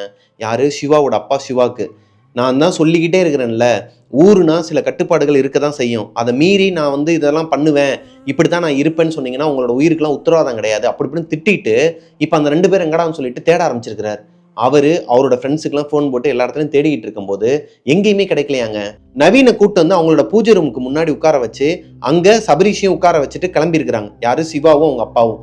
அங்கிருந்து கிளம்பினதுக்கு அப்புறமா சிவாவோட அம்மா அவங்க அப்பாவுக்கு போன் போடுறாங்க அவசர அவசரமா. அவரு மறுபடியும் பைக்கை திருப்பிக்கிட்டு வீட்டுக்கே வராரு. என்னன்னா நவீன் ஒரு மாதிரி பேய் பிடிச்ச மாதிரி பிஹேவ் பண்ணியிருக்கிறாருங்க. வீட்டுக்குள்ள இருக்கிற பாத்திரத்தெல்லாம் எடுத்து எரிஞ்சிருக்கிறாரு, டிவி எல்லாம் கீழே போட்டு உடைச்சிருக்கிறாரு. அவராவே இல்லை, அழுகிறாராம். அழுதுகிட்டு நான் யாரையுமே சும்மா விட மாட்டேன், நான் வந்து சாக போறேன்னு சொல்லிட்டு நம்ம ஓடி போயிட்டு கத்தி எடுத்து கையில வச்சுக்கிறது, இந்த தூக்குல தொங்க போறேன்னு சொல்லிட்டு ஃபேனை பார்த்துக்கிட்டே ஒரு மாதிரி குழம்புறது, இந்த மாதிரி ஏகப்பட்ட விஷயங்களை பண்ணிட்டு இருந்திருக்கிறாரு. சபரீஷ்க்கு பயம் கொடுத்துருக்குதுங்க. சபரீஷ் எவ்வளவோ கண்ட்ரோல் பண்ணி பாக்குறாரு, அவரை கண்ட்ரோல் பண்ணவே முடியல. நவீன அவங்க அம்மா திருநீர்லாம் எடுத்து பூசி விட்டுருக்காங்க, சாமி ரூம்ல இருக்க திருநீர்லாம் தட்டி விட்டுட்டு ஓடி இருக்கிறாரு. வெளியே ஓடுறதுக்கு ட்ரை பண்ணப்போ சபரீஷ் அவரோட ஃப்ரெண்டு நவீனை கட்டி போட்டு வச்சிருக்கிறாரு. எவ்வளவு டைட்டா கட்டி போட்டாலும் அதை பிடிச்சி இழுத்துக்கிட்டு கையெல்லாம் ஒரு மாதிரி அவருக்கு ரத்தமே உறைஞ்சிருமாங்க, கொஞ்சம் விட்டா ரத்த ஓட்டமே நின்றுமா, அந்த அளவுக்கு இழுத்துக்கிட்டு வராராம். நவீனை யாராலையுமே கண்ட்ரோல் பண்ண முடியலங்கிற காரணத்தினாலதான் அவங்க அம்மா கால் பண்ணியிருக்கிறாங்க. இப்போ சிவாக்கு ஒரு மாதிரி பித்து பிடிச்ச மாதிரி இருக்குதுங்க. தேவையில்லாம ஏன்டா இப்படிலாம் பண்றீங்க, பாடுறா அவனோட நிலைமைய. இப்போ அந்த கோடாங்கி சாமியை கூப்பிடுறதுக்கு அவங்க அப்பா போறாரு. இப்போ சிவாக்கு ஒரு யோசனை வருதுங்க. பரம்பரை வீட்டுக்கு தான் போகணும்னு சொல்லிட்டு இருந்தானுங்க. கபிலேஷும் கவினும் ஒருவேளை அவங்களோட பரம்பரை வீட்டுக்கு போயிருந்தா, பரம்பரை வீடு தான் அவங்களுக்கு தெரியாதே, எப்படி தெரியும்னு சொல்லிட்டு சபரீஷ் கேட்கும்போது, இல்லடா நான் காட்டினேன், மொட்டை மாடியில இருந்து பார்த்தாலே அவங்களோட பரம்பரை வீடு தெரியுமா. அவங்க பரம்பரை வீட்டுக்கு மேல ஒரு கட்சி கொடி இருக்குமாங்க. இந்த கொடியை காட்டி அதுதான்டா எங்களோட பரம்பரை வீடு மாதிரி சொல்லியிருக்கிறாரு. ஏன்டா கொடியை ஏத்துறதுக்குலாம் உங்களுக்கு நேரம் இருக்குது, அந்த வீட்டுல வந்து போய் தங்குறதுக்கு நேரம் இல்லையான்னு சொல்லிட்டு ஆல்ரெடி கபிலேஷ் கேட்டிருக்கிறாரு. இப்போ ஒருவேளை அங்க போயிருந்தாங்கன்னா சபரீஷும் சிவாவும் நவீன ஒரு சேர்ல உட்கார வச்சு கட்டி போட்டுட்டு அந்த ரூமையும் லாக் பண்ணிட்டு அங்க இருந்து அந்த 2 பசங்களை பாக்குறதுக்கு பரம்பரை வீட்டுக்கு போயிருக்கிறாங்க. அந்த வீட்டுக்கு போய் பார்த்தா வெளியே லைட் எரியுது. அவங்களோட பரம்பரை வீட்டுக்கு வெளியே மட்டும்தான் பூட்டு போட்டிருப்பாங்களாங்க. உள்ள எகிரி குதிச்சா வீடே ஓப்பன்ல தான் இருக்குமா. ஏன்னா அந்த வீட்டுக்கு யாருமே வரமாட்டாங்க. அது ஒரு ஹாண்டட் பிளேஸ்ங்கிறது அந்த ஊர்ல இருக்கிற எல்லாருக்குமே தெரியும். உள்ள லைட் எரியுது அவங்களோட வீட்டுக்குள்ள, பின்புறத்துலயும் லைட் எரியுது. அப்ப கன்ஃபார்மா இவனுங்க உள்ளதாண்டா இருக்கிறானுன்னு சொல்லிட்டு எகிரி குதிக்கிறாங்க. எகிரி குதிச்சு உள்ள போய் பார்த்தா வீடு ஃபுல்லாவே ஒரு மாதிரி ரத்தமா இருக்குதுங்க. அங்கங்க இந்த பாதத்தை வச்சு நடந்தா, ரத்தத்துல மிதிச்சிட்டு நடந்தோம்னா நம்மளோட ஃபிங்கர் பிரிண்ட் இருக்கும் இல்லையா, ஃபுட் பிரிண்ட் இருக்கும் இல்லையா, அந்த மாதிரி வீடு ஃபுல்லாவே இருக்குது. இவங்களுக்கு நல்லாவே தெரியும் கபிலேஷ்க்கு காலில் அந்த பாட்டில் குத்தி ரத்தம் வந்துச்சு, ஃபர்ஸ்ட் எய்டு பாக்ஸ் வீட்டில் இருக்கு, நீ போய் அங்க ஃபர்ஸ்ட் எய்டு பாக்ஸ் எடுத்துட்டு வீட்லயே இருறான்னு சொல்லி தான் அனுப்பியிருக்கிறார். அப்போ கபிலேஷோட ரத்தம் தான் இதுங்கிறத இவங்க கன்ஃபார்ம் பண்றாங்க. கொஞ்சம் தூரம் உள்ள போய் பார்த்தா கிச்சன் பக்கத்துல ஒரு மேடை மாதிரி இருக்குமாங்க. இந்த பழங்காலத்து வீட்டுலலாம் கல் மாதிரி வச்சிருப்பாங்க. இப்போதான் அந்த மாடர்ன் கிச்சன் மாதிரிலாம் பண்றாங்க. அப்ப கல் மாதிரி வச்சிருப்பாங்க, ஸ்லாப் மாதிரி. அந்த ஸ்லாப் மேல படுத்திருக்கிறாராங்க கபிலேஷ். தனியா படுத்திருக்கிறாராம். அவர் காலில் ரத்தம் சொட்டிக்கிட்டே இருக்குதான். மயக்கத்துல இருக்கிறாரு. அவர் ரொம்ப நேரமா எழுப்புறதுக்கு ட்ரை பண்ணிருக்கிறாங்க. அவர் எந்திரிக்கவே இல்லை. இப்போ ஒரு கட்டத்துக்கு மேல அவர் எந்திரிக்கிறாரு. பக்கத்துல கொஞ்சம் டேப் வாட்டரை பிடிச்சி தண்ணியை மூஞ்சில தெளிச்சதுக்கு அப்புறமா பதறி அடிச்சுட்டு எந்திரிச்சிருக்கிறாரு. என்னை காப்பாத்துறான்னு சொல்லிட்டு எந்திரிச்சிருக்கிறாரு. என்ன ஆச்சுடான்னு சொல்லி கேட்கும்போது கவின் சொல்லிட்டே இருந்திருக்கிறாரு. கவினுக்கு என்ன ஆச்சுடான்னு சொல்லி கேட்கும்போது பின்னாடி கிணறுன்னு சொல்லிட்டே இருக்கிறாரு. ஸ்டார்டிங்ல அவரோட தாத்தா, சிவாவோட தாத்தா, அந்த கிணத்துக்கு மேல ஒரு வலைலாம் போட்டு பூட்டு போட்டிருக்கேன்னு சொன்னார் இல்லையா, அந்த பூட்டை உடைச்சிட்டு அந்த வலையை திறந்துட்டு கரெக்டா இவங்க போய் பார்க்கும்போது உள்ள குதிச்சிருக்கிறாருங்க. கவின் உள்ள குதிச்சுட்டாராம் கிணத்துக்குள்ள. சிவாக்கு மட்டும்தான் நீச்சல் தெரியும், இவங்கள யாருக்குமே நீச்சல் தெரியாது. இப்போ சபரீஷ் கிட்ட கத்துறாரு சிவா உள்ள குதிக்கும் போதே, போய் அப்பாவை கூட்டு வாடா, ஆளுங்களை கூட்டு வாடான்னு சொல்லிட்டு உள்ள குதிச்சிடுறாரு. அடுத்த ஒரு காம நேரத்துல அந்த இடத்துல ஆளுங்கெல்லாம் வந்துடுறாங்க. சிவாவையும் கவினையும் அந்த கிணத்துக்குள்ள இருந்து காப்பாத்திடுறாங்க. ஏன்னா அந்த கிணத்துக்குள்ள ஏறி வர மாதிரிலாம் கிடையாதாங்க, பக்கெட்டை மட்டும்தான் உள்ள போட முடியும், அந்த அளவுக்கு தான் ஒரு கிணறு. இவங்களை காப்பாத்துறதுங்கிறது ரொம்ப கஷ்டமான ஒரு விஷயம் அந்த கிணத்தை பொறுத்த வரைக்கும். இப்படிதான் அந்த கிணத்துல ஆல்ரெடி ஒரு சாவு விழுந்திருக்குது. அந்த சாவு விழுந்ததுக்கு அப்புறமா தான், அதாவது ஒருத்தர் இறந்ததுக்கு அப்புறமா தான் இந்த வீடே ஒரு மாதிரி ஹாண்டட் பிளேஸா மாறி இருக்குதுங்க. இப்போ சிவாவையும் கவினையும் அந்த இடத்துக்குள்ள இருந்து காப்பாத்தி இந்த பரம்பரை வீட்டுல இருந்து எல்லாரையும் இவங்களோட வீட்டுக்கு கூட்டு வந்துடுறாங்க. சிவா வீட்டுக்கு வந்ததுமே அவங்களோட குலசாமி கருப்பசாமியை கையெடுத்து கும்பிட்டுட்டு, உங்க வீட்டுக்குள்ள எப்பயுமே ஒரு பெரிய அருவாள் இருக்குமா, அது உங்க குலசாமியோட அருவாள் தானா, திருநீர் எடுத்து பூசிட்டு கண்ணீர் விட்டு அழுது சாமி கும்பிட்டுருக்கிறாருங்க. இப்போ அவங்களோட அப்பா அம்மா 2 பேருமே இந்த விஷயத்த கவனிச்சுட்டு, என்னாச்சுப்பா, ஒன்றும் பிரச்சனை இல்லை, விடு, பார்த்துக்கலாம், நீ எதுவும் பண்ணலை, உன்னோட ஃப்ரெண்ட்ஸ் தானே இந்த மாதிரிலாம் பண்ணாங்க, உன்னை நான் எதுவும் திட்ட மாட்டேன், அடிக்க மாட்டேன், விடு, அவங்களையுமே காப்பாற்றிடலாம், நான் கோடாங்கியும் வீட்டுக்கு வர சொல்லிட்டேன், நீ அமைதியாக இருப்பான்னு சொல்லும்போது தான் சிவா ஒரு விஷயத்த ஷேர் பண்ணுறாருங்க. என்னன்னா, கவின் அந்த கிணத்துக்குள்ள குதிச்சதும் சிவாவும் பின்னாடியே குதிச்சிட்டாரு. ஆட்களை கூட்டுவான்னு சொல்லிட்டு சபரீஷையும் அனுப்பி விட்டாரு. அந்த கிணத்துக்குள்ள அவர் குதிச்சு கவினை தூக்குறதுக்கு ட்ரை பண்ணும்போது கவின் சிவாவையும் சேர்த்து அந்த கிணத்துக்குள்ள இழுத்துருக்கிறாருங்க. கவின் உள்ள போனது மட்டும் இல்லாம சிவாவையும் சேர்த்து அந்த கிணத்துக்குள்ள இழுக்கிறதுக்கு ட்ரை பண்ணியிருக்கிறாரு. சிவாவையும் கொலை பண்றதுக்கு முயற்சி பண்ணியிருக்கிறாரு. ஆனால் அவரோட ஃப்ரெண்டு கவின் சுயநினைவிலேயே இல்லை. கவின் சிவாவை உள்ள பிடிச்சி இழுத்தது மட்டும் இல்லாம அவரோட காதுல வேற ஒரு குரல்ல பேசி இருக்கிறாருங்க. வா செத்துடலாம், நடந்ததெல்லாம் மறந்துட்டியான்னு சொல்லிட்டு உள்ள இழுத்துருக்காங்க ஒரு லேடியோட குரல். சிவாக்கு உடம்பெல்லாம் ஒரு மாதிரி ஷிவராகி அந்த குரலை கேட்டதுமே அவருக்கு கை கால்லாம் ஒரு மாதிரி நடுக்கம் கொடுத்து அவருமே கொஞ்சம் கொஞ்சமா சுயநினைவை இழக்க ஆரம்பிச்சிருக்கிறாரு. உள்ள போக ஆரம்பிச்சிருக்கிறாரு கிணத்துக்குள்ள. இறந்துட்டோன்னு நினைக்கும் போது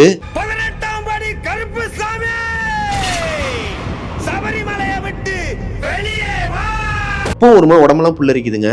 யாரோ ஒருத்தர் சிவாவோட தலைமுடியை பிடிச்சு மேல தூக்கி விட்டுருக்காங்க. இது போக அந்த பக்கத்துல இருக்கிற பையன் கவின் இருக்கான் இல்லையா, அந்த பையனோட தலையுமே அந்த கை, இன்னொரு கை வந்து பிடிச்சு மேல இழுக்குதான். பேசவே இல்லையா, கவின் மயக்க நிலைக்கு போயிட்டாராம்.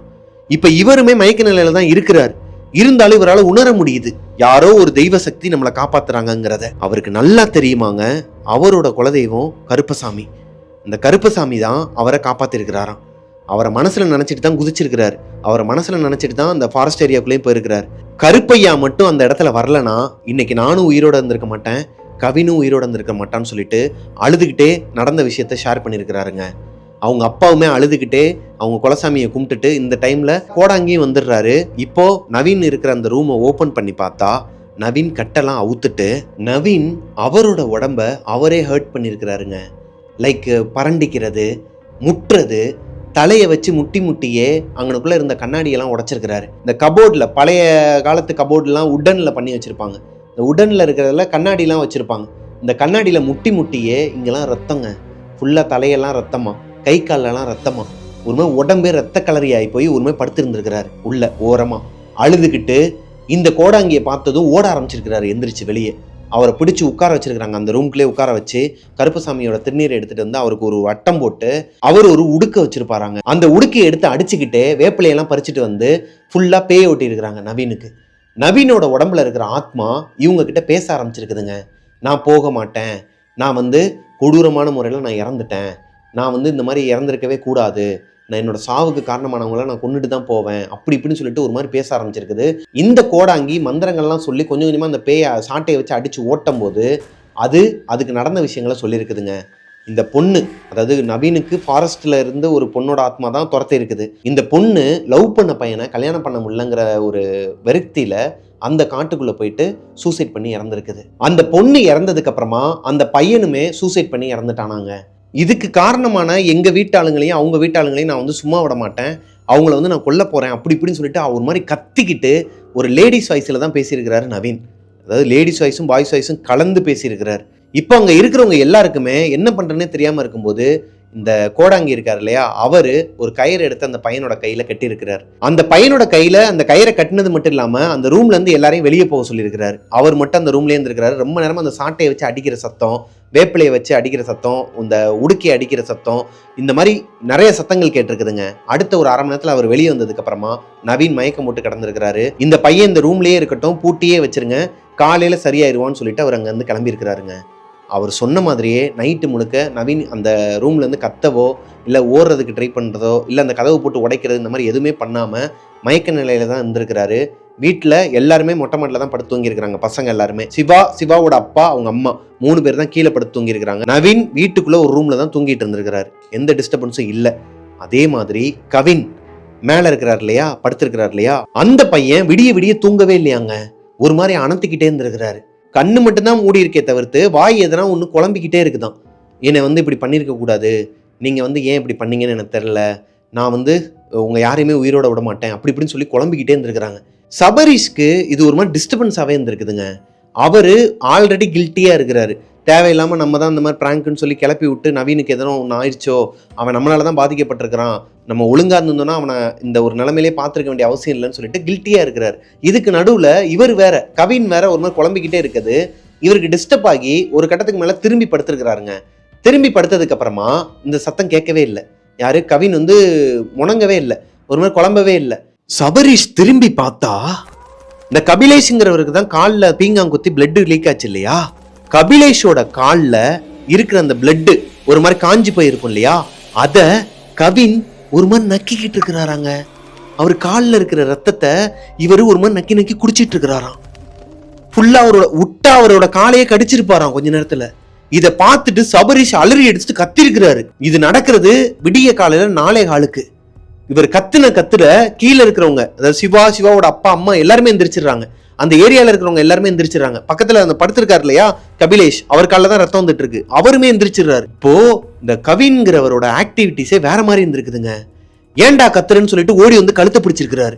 விட்டா ஒரு 2 நிமிஷத்துல கழுத்தை நெரிச்சு கொன்று போறாங்க, அந்த அளவுக்கு நெரிச்சிருக்கிறாரு. இப்போ பக்கத்துல இருக்க கபிலேஷ் கவினை பிடிச்சு இழுக்க, கீழே இருந்து சிவாவோட அப்பாலாம் வந்ததுக்கு அப்புறமா அவங்களும் சேர்ந்து கவினை பிடிச்சு இழுத்துட்டு போயிருக்கிறாங்க. இப்போ ஆல்ரெடி நவீனுக்கு வேற பேய் பிடிச்சிருக்குது, அது இந்த ஃபாரஸ்ட் ஏரியாக்குள்ள. கவினுக்கு இவங்களோட பூர்வீக வீட்டுக்குள்ள இருந்து ஏதோ ஒரு ஆத்மா பிடிச்சிருக்குது. இப்போ மறுபடியும் இந்த கோடாங்கியை போய் கூட்டு வராங்க சிவாவோட அப்பா. இவங்களுக்கு தூக்கமே கிடையாதாங்க அன்னைக்கு ஃபுல்லாவே. இப்போ கவின் என்ன பண்றாருன்னா சிவாவோட அப்பாவை கழுத்தை பிடிச்சு நெரிச்சிருக்கிறாருங்க. உன்னை விடவே மாட்டேன், உன் வம்சத்தையே அழிச்சிருவேன், உன் வம்சத்துல யாருமே உயிரோட இருக்க மாட்டாங்க அப்படின்னு சொல்லிட்டு சிவாவையும் பார்த்து கையை காட்டுறாங்க. ஆல்ரெடி உன்னோட அப்பனை கொன்னுட்டேன், இதுக்கப்புறம் உன்னையே கொன்றுவேன், அதுக்கப்புறம் உன் பையனையும் கொன்றுவேன், உன் பொண்டாட்டியும் கொன்றுவேன்னு சொல்லிட்டு மிரட்ட ஆரம்பிச்சிருக்குதுங்க. இப்போ கவினை 2 பேரும் சேர்ந்து பிடிச்சிக்கிட்டு, சிவாவும் அவங்க அப்பா இந்த சபரீஷ் எல்லாருமே சேர்ந்து பிடிச்சி உட்கார வச்சிருக்கிறாங்க கீழே. 3 பேர் சேர்ந்து அவரை கண்ட்ரோல் பண்ண முடியலையாங்க. ரொம்ப ஒரு மாதிரி உக்கிரமா இருந்திருக்கிறாரு கவின். இப்போ சாட்டை எடுத்து மறுபடியும் அடிக்க ஆரம்பிச்சிருக்கிறாருங்க. இந்த கோடாங்கி உடுக்கி எடுத்து அடிச்சுக்கிட்டே மந்திரத்தை சொல்ல ஆரம்பிச்சிருக்கிறாரு. திருநீர்லாம் எடுத்து பூச ஆரம்பிச்சுட்டு இவர்கிட்ட கேள்வி கேட்க ஆரம்பிக்கிறாங்க. இவரோட கை காலு 2யுமே கட்டி போட்டு கீழே படுக்க வச்சிருக்காங்க. கையை பின்னாடியும் காலை கட்டி போட்டு படுக்க வச்சிருக்காங்க. கொஞ்ச நேரத்துக்கு அப்புறமா அந்த கோடாங்கி உன்னோட பேர் என்னன்னு சொல்லி கேட்கும்போது கவினோட வாயில இருந்து வந்த அந்த சந்திராங்கிற பேரு இவங்க அப்பாவை, சிவாவோட அப்பாவை ஒரு மாதிரி வேர்த்து கொட்ட வச்சிருக்குதுங்க. அவர் ஒரு மாதிரி பதறி போயிருக்கிறாரு. அவங்க அம்மாவும் அழுக ஆரம்பிக்கிறாங்க. வேமா ஓடி போயிட்டு அந்த பூஜை அறைக்கு முன்னாடி உட்காந்துக்கிட்டு, கருப்பையா எங்களை நீ தான் காப்பாற்றணும், என் வம்சத்தையும் நீ தான் காப்பாற்றணும்னு சொல்லிட்டு அழுக ஆரம்பிக்கிறாங்க. இப்போ சிவாவுக்குமே ஒரு மாதிரி பதட்டம் கொடுக்குது. இதை பார்த்துட்டு இருந்த கபிலேஷும் சபரீஷும் இப்ப கேட்க ஆரம்பிக்கிறாங்க, டேய் சிவா என்னடா ஆச்சு, ஏன்டா அந்த பேரு சந்திராங்கிற அந்த பேரை கேட்டேன்னு ஏன் உங்க அப்பா ஒரு மாதிரி ரியாக்ட் பண்றாரு, உங்க அம்மா அழுகுறாங்க, நீ ஒரு மாதிரி ரியாக்ட் பண்ற, என்னதான் நடந்துச்சு சொல்லி கேட்டா, ஆல்ரெடி உங்க தாத்தா இறந்ததுலேயே ஒரு மர்மம் இருக்கு. ஹாஸ்டல்ல ஸ்டார்டிங்ல வந்து இந்த பசங்கள்லாம் கேட்கும்போது இவர் மென்னு முழுங்கி தான் பேசினாரு. ஏதோ ஒரு விஷயத்த மறைக்கிறீங்க, என்ன நடந்துச்சுன்னு சொல்லும் போது இப்போ சிவாவோட அம்மா அழுதுகிட்டே இவங்களுக்கு நடந்த விஷயத்த சொல்ல ஆரம்பிக்கிறாங்க. இந்த சந்திராங்கிறது யாரு? ஆக்சுவலா சிவாவோட அப்பாவும் சிவாவோட தாத்தாவும் ஃபைனான்ஸ் கம்பெனி மாதிரி, அதாவது அப்போல்லாம் ஃபைனான்ஸ் கம்பெனிங்கிறத ஆஃபீஸோ இந்த மாதிரிலாம் போட்டு வைக்கிறது கிடையாது, வட்டிக்கு கொடுத்து வாங்குறது. இந்த கந்து வெட்டினால எவ்வளவோ குடும்பமும் சீரழிஞ்சிருக்கிறாங்க, எவ்வளோ குடும்பம் அழிஞ்சே போயிருக்குது, எவ்வளோ குடும்பம் சாபம் வாங்கிட்டு இந்த சாபத்துலேருந்து இன்னும் வெளியே வர முடியாமல் தவிக்கிற ஃபேமிலியெல்லாம் நானே நேரில் பார்த்துருக்கிறேன். எங்கள் ஊருக்காரங்க, எங்கள் ஊரில் நிறைய பேர் இந்த மாதிரி கந்து வெட்டி கொடுத்துட்டு அசலுக்கு மேலே வட்டியை வாங்குறதுக்கு ரொம்ப ட்ரை பண்ணி அந்த குடும்பமே நாசமாக போனதெல்லாம் நான் பார்த்துருக்குறேங்க. அப்பேற்பட்ட ஒரு கதை தான் இவங்களோட பாஸ்ட்டும். என்னன்னா இவங்க அப்பாவும் தாத்தாவும் நிறைய பேருக்கு வட்டி கொடுத்து வாங்கிட்டு இருந்திருக்காங்க. இந்த மீட்ரு வட்டின்னு சொல்லுவாங்க இல்லையா, ஒரு நாளைக்கே இவ்வளோ வட்டின்னு சொல்லிட்டு, அந்த மாதிரி சந்திராங்கிறவங்க அவங்களோட குழந்தைய படிக்க வைக்கிறதுக்காக 8th ஸ்டாண்டர்ட் படிக்கிறாங்களா அவங்களோட குழந்தை, அவங்க குழந்தைய படிக்க வைக்கிறதுக்காக இவங்க கிட்ட கடன் வாங்கியிருக்கிறாங்க. அவங்களுக்கு ஹஸ்பண்ட் கிடையாது. ரொம்பவே கஷ்டப்பட்டு அவங்க ஊரில் ஒரு இட்லி கடை போட்டு அதுலேருந்து வர வருமானத்துலேருந்து கொஞ்சம் கொஞ்சமாக அந்த பிள்ளையும் படிக்க வச்சுக்கிட்டு வட்டியவும் கட்டிக்கிட்டு வந்துருக்காங்க. வாடகை வீட்டில் தான் இருக்கிறாங்க, சொந்த இடமோ சொந்த வீடோ கிடையாது. ரொம்ப கஷ்டப்பட்ட சந்திரா இவங்க கிட்ட, அதாவது இவங்க தாத்தா கிட்ட வட்டிக்கு காசு வாங்கியிருக்கிறாங்க. இவங்களால கொடுக்க முடியலைங்கிறத எடுத்து சொல்லும் போது அசிங்கப்படுத்தியிருக்கிறாங்க. இவங்க அப்பாவும் தாத்தாவும் சேர்ந்து அங்கே போய் அசிங்கப்படுத்தியிருக்கிறாங்க அவங்க கடைக்கு முன்னாடியே வச்சு. இப்போ சந்திரா அவங்க கிட்ட இருக்கிற கொஞ்சம் அமௌண்ட்டை எடுத்துகிட்டு வந்து, ஐயா இந்தாங்க இதை வட்டியாக வச்சுக்கோங்க, என்னை இதோட விட்டுருங்க ஐயா, இன்னும் கொஞ்சம் டைம் கொடுங்கன்னு சொல்லிட்டு கேட்கலான்னு சொல்லி உங்களோட பரம்பரை வீட்டுக்கு வரும்போது சிவாவோட அப்பா அம்மா தாத்தா 4 பேரும் அந்த வீட்டில் தான் இருந்திருக்கிறாங்க. சிவாவுக்கு அப்போ 7 வயசாங்க. இந்த சம்பவம் நடக்கும்போது சிவா வெளியே விளாண்டுட்டு இருக்கும்போது அவங்க அப்பா அவரை ரூம்குள்ளே போக சொல்லியிருக்கிறாரு. வெளியே பயங்கரமாக சவுண்டு கேட்டிருக்குதுங்க. சிவாவோட அப்பாவும் தாத்தாவும் சந்திராவை ரொம்ப பச்சை பச்சையாக திட்டிருக்கிறாங்க. அவங்க அம்மாவும் அங்கே தான் இருந்திருக்கிறாங்க, எவ்வளோ தடுத்து பார்த்துருக்குறாங்க சிவாவோட அம்மா. ஆனால் அவங்க 2 பேருமே கேட்குற மாதிரி இல்லை. இப்போ அந்த சந்திரா என்ன பண்ணுறதுன்னு தெரியாமல் வேமா ஓடி போய் இவங்க வீட்டுக்கு பின்னாடி இருக்கிற அந்த கிணத்துக்குள்ளே குதிச்சிருக்கிறாங்க. குதிக்கும் போது கால் தவறி அவங்களோட தலையில் அடிபட்டு ரத்தம் லீக் ஆகி அதோட தான் உள்ளேயே குதிச்சிருக்கிறாங்க. இவங்களுக்கு என்ன பண்ணுறது ஏது பண்ணுறதுன்னு தெரியாமல் கத்திக்கிட்டே ஓடி போய் தூக்குறதுக்கு ட்ரை பண்ணியிருக்கிறாங்க, முடியலை. வெளியே இருந்து ஆட்களை கூப்பிட்டு வந்திருக்கிறாங்க. அந்த பொண்ணை உள்ளேருந்து தூக்கும் போது சந்திரா டெட் பாடியாக தான் வந்திருக்கிறாங்க. வெளியே ஃபுல்லாக அந்த கிணறு ஃபுல்லாக ரத்தமாங்க. இந்த ரத்த வாடை போகவே இல்லை. கிணறு ஃபுல்லாக ரத்தமானால் அதை எப்படி கிளியர் பண்ண முடியும்? ரொம்ப ஆழமாக டீப்பாக இறங்கி இருக்குது. இந்த ரத்தத்தை ஒரு கட்டத்துக்கு மேலே அவங்களால முடிஞ்ச அளவுக்கு தூர்வாரி உள்ளே ஃபுல்லாக க்ளீன் பண்ணியிருக்கிறாங்க. இந்த பாடியை ரெக்கவரும் பண்ணிட்டாங்க. இதுக்கப்புறமா போலீஸ் கேஸ் ஆகிருக்குது, அதுலேருந்து வெளியே வந்துட்டாங்க. அந்த பொண்ணு வந்து இந்த மாதிரி குதிச்சதுக்கு எங்களுக்கு அந்த சம்மந்தம் இல்லைன்னு சொல்லிட்டு அதுலேருந்து வெளியே வந்துட்டாங்கன்னு வச்சுக்கோங்களேன். ஏன்னா இவங்க பிடிச்சி தள்ளலை, அவங்களா தான் குதிச்சிருக்கிறாங்க. இந்த சம்பவம் நடந்து 1 மாதம் இருக்குமாங்க. 1 மாதத்துக்கு அப்புறமா இவங்களோட கிணத்துக்குள்ள யாரோ ஒரு பொண்ணு அழுகிற சத்தம் கேட்டுக்கிட்டே இருக்குமா. வீடு ஃபுல்லாகவே இந்த டேப் வாட்டரை ஓப்பன் பண்ணால் ரத்த வாடை வருமா, சில நேரம் ரத்தமே வருமா. அந்த மாதிரி இவங்களுக்கு இல்யூஷன் வந்துருக்குது இவங்க வீட்டுக்குள்ளே இருக்கவங்க எல்லாருக்குமே. அது இவங்கள கொஞ்சம் கொஞ்சமாக கொல்ல ஆரம்பிச்சிருக்குது, துரத்த ஆரம்பிச்சிருக்குது. இவங்க கனவுல வந்துட்டு யாரோ ஒருத்தவங்க கிணத்துக்கு மேலே உட்காந்துருக்கிற மாதிரிலாம் வருமா அம்மாவுக்கு, சிவாவோட அம்மாவுக்கு. இது எல்லாத்தையும் அவங்க அப்பா கிட்ட சொல்லும்போது நம்பலை. ஆனால் அவங்க அப்பாவும் தாத்தாவும் அங்கே நடக்கிற அமானுஷ்யங்களெல்லாம் கொஞ்சம் கொஞ்சமாக அதை நேரில் பார்க்க ஆரம்பிக்கிறாங்க. நேரில் பார்க்க ஆரம்பித்ததுக்கப்புறமா பையனுக்காக பயப்பட ஆரம்பிக்கிறாங்க. சிவா அப்பா அவங்களோட ஒய்ஃப்காண்டி பயப்பட ஆரம்பிக்கிறாரு. இப்போது ஒரு கோடாங்கியை கூப்பிட்டு வந்து வீட்டில் குறி பார்க்கும்போது இந்த வீட்டில் இந்த கிணத்துல ஒரு சாபம் இருக்குது, இந்த கிணறுக்குன்னு ஒரு சாபம் இருக்குது, அந்த சாபம் இந்த வீட்டை சும்மாவே விடாது, அது மாதிரி இந்த வீட்டில் இருந்தீங்கன்னா உங்களையும் சும்மா விடாது, இந்த சாபம் உங்களோட குடும்பத்தை துரத்திக்கிட்டே தான் இருக்குன்னு சொல்லி அதுலேருந்து எப்படி வெளியே வர்றதுன்னு தெரியாமல் கிட்டத்தட்ட 1.5 மாதமாக தவிச்சிக்கிட்டு இருந்தப்போ தான் அவங்களோட குலசாமி கருப்பசாமியை கும்பிட்டுக்கிட்டு நாங்கள் பண்ணது தப்பு தான், நாங்கள் அதுக்கு பிராய்ச்சித்தமாக நிறைய பேர், அதாவது ஏகப்பட்ட பேருக்கு வட்டி கொடுத்துருப்பாங்க இல்லையா, அவங்கக்கிட்ட யார்கிட்டையுமே வட்டியே வாங்கலை. அதாவது வட்டியும் வாங்கலை, அசலையும் வாங்கலை, நீங்களே வச்சுக்கோங்கன்னு சொல்லிட்டு அவங்க ஊர்லேயே ஒரு 10-20 குழந்தைங்கள படிக்க வச்சுருக்கிறாங்க. சந்திராவோட குழந்தையுமே அவங்க அப்பா தான் படிக்க வச்சு இப்போ அந்த பொண்ணுமே காலேஜில் படிச்சுக்கிட்டு இருக்குது. அவங்க ஊருக்கு பக்கத்தில் மதுரையில் ஒரு ஹாஸ்டலில் தங்கி படிச்சுக்கிட்டு இருக்குது. அதோட செலவு ஃபுல்லாகவே சிவாவோட அப்பாவும் தாத்தாவும் தான் ஏற்றுக்கிட்டு இருந்திருக்கிறாங்க. இருந்தாலும் அந்த ஆத்மாவுக்கு இவங்க அப்பா மேலேயும் இவங்க தாத்தா மேலேயும் இருந்த பகை தொடர்ந்துக்கிட்டு தான் இருக்குங்கிறது இப்போ தான் சிவாவோட அப்பாவுக்கு தெரிஞ்சிருக்குது. எங்கே சிவாவையோ இல்லை சிவாவோட அம்மாவை எதனா பண்ணிருமோங்கிற பயத்திலேயே அந்த பரம்பரை வீட்டுக்கு இவ்வளோ நாளாக போகாமல் பூட்டி வச்சே இருந்திருக்கிறாங்க. அந்த கிணத்தையும் பூட்டி வச்சிருக்கிறாங்க. இப்போ அது எல்லாமே ரிவீல் ஆயிருதுங்க. அந்த ஆத்மா இன்னும் போகலை. அந்த கிணத்துக்குள்ளே எப்போ கவின் குதிச்சாரோ அந்த கிணத்துக்குள்ளேயே சிவாவும் சாக வேண்டியது. ஆனால் அவங்களோட குலசாமி கருப்பசாமி இருந்தனால அவர் உயிர் தப்பிச்சிட்டார். கவினும் உயிர் தப்பிச்சிட்டாரு. ஆனால் கவினோட உடம்புக்குள்ள அந்த சந்திராங்கிறவங்களோட ஆத்மா புகுந்திருக்குதுங்கிறது இப்போதான் இவங்களுக்கு தெரிய வருது. இப்போ ரொம்ப போராடி இவங்களோட அப்பா அம்மா சிவா எல்லாருமே அந்த சந்திரா அவங்களோட காலில் விழுந்து, அதாவது கவினோட காலில் விழுந்து, எங்களை விட்டுருங்க, உங்களோட பொண்ணை வந்து இந்த மாதிரி நாங்கள் தான் படிக்க வச்சுட்டு இருக்கிறோம் எல்லாத்தையுமே எக்ஸ்பிளைன் பண்ணதுக்கப்புறமா அழுதுகிட்டே அப்படியே மயக்கம் போட்டு விழுந்துட்டாங்களாங்க. இதுக்கு மேலே என்ன பண்ண முடியும்? அவங்களோட குழந்தையும் இவங்க தான் படிக்க வச்சுருக்கிறாங்க. இது போக ஊரில் இருக்கிற 20 குழந்தைங்களுக்கு படிப்பு செலவையும் இவங்க தான் ஏற்றுருக்கிறாங்க. நிறைய பேர்கிட்ட வந்து கொடுத்த வட்டியும் திருப்பி வாங்கலை. இதில் அவங்களோட பாவம் கழிஞ்சிருமான்னு சொல்லி கிடையாது தான். ஆனால் ஓரளவுக்காச்சும் இவங்க நல்லது பண்ணி வச்சுருக்கிறாங்க இல்லையா, அந்த ஒரு தர்மம் இவங்களை தலை காத்திருக்குதுங்க. அதுதான் உண்மையாங்க. ஒருவேளை இந்த சந்திராக்கு இந்த மாதிரியான விஷயங்கள்லாம் தெரியாமல் இருந்தால் அன்னைக்கு என்ன வேணாலும் நடந்திருக்கலாம். அந்த சந்திராங்கிறவங்களோட ஆத்மா கவினோட உடம்புல இருந்து போயிருச்சாங்க.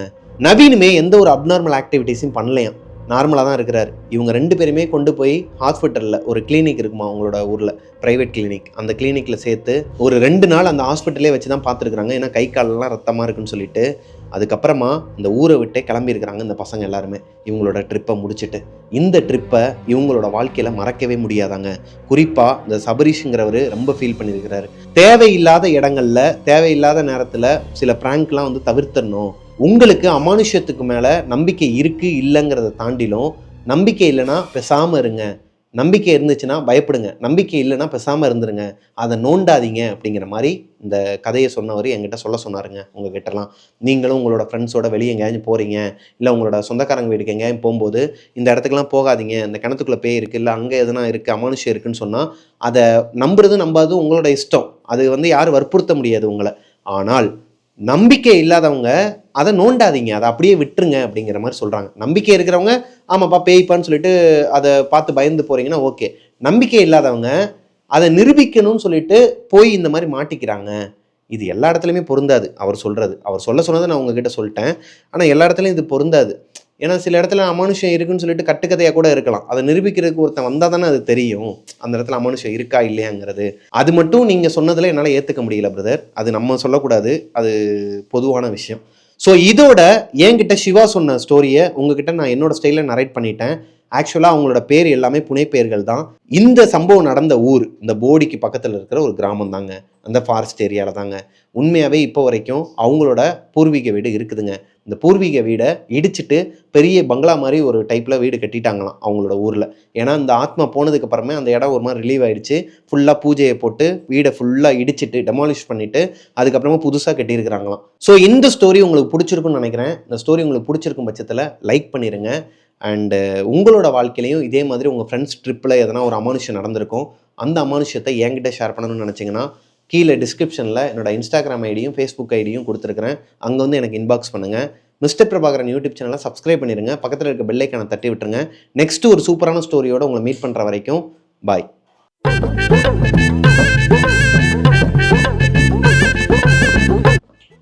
ஏய் எப்படான் இருக்காதரா, நீ சட்டை போட்டு வா போ. ஏம்மா சட்டை போட்டு விடுமா. அப்படி சட்டை போட்டு இப்போ நீ வந்து உட்காந்து என்னடா பேச போற? ஏண்டா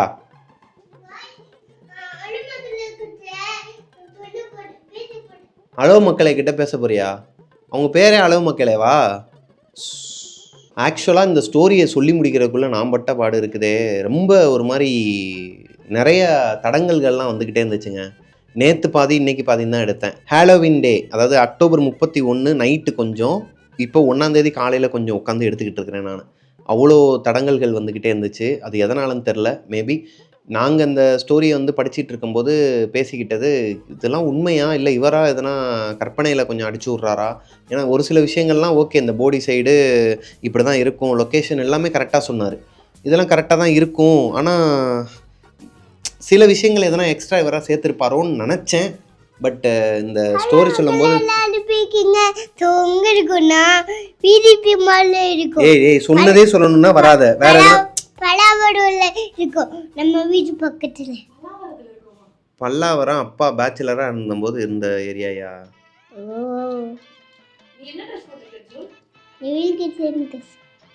என்ன அது நல்லா இருக்கே, நீயும் டெபிள்ஸ் கிச்சன் ட்ரெஸ்ஸா? அப்பா தான் யூனிஃபார்மில் வரலையா? அப்போ எங்கேயா மழை பெஞ்சு எல்லாமே காய போட்டு இன்னும் காஞ்சே முடிக்கலையா? எல்லாத்தையும் காய வச்சு போடணும் அப்பா. இந்த டிஷர்ட் தெரியா அப்பா போட்டுட்டு ஸ்டோரி சொல்கிறேன். சரி நீ சொல்லு, நீ தான் இப்போ டெபிள்ஸ் கிங், சொல்லையா?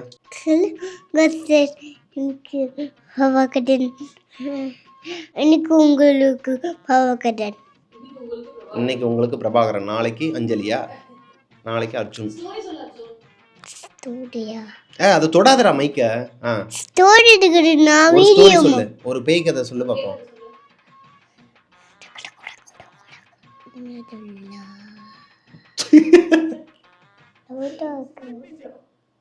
எதனா ஒரு நல்ல பேய் கதையா சொல்லியா, பயமுறுத்துற மாதிரி சொல்லு பாப்போம்.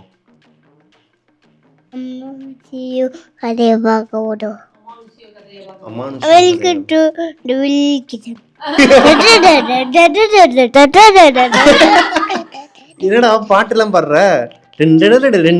அதுவா? பாத்தியா அத? சரி அப்ப கதையை சொல்லு.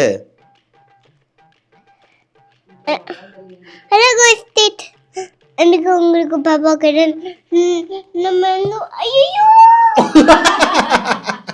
போடா அங்கிட்டு, சும்மா காமெடி பண்ணிக்கிட்டு. ஸோ மக்களே, சரி ஐயோ இவன் கூட சேர்ந்து மக்களே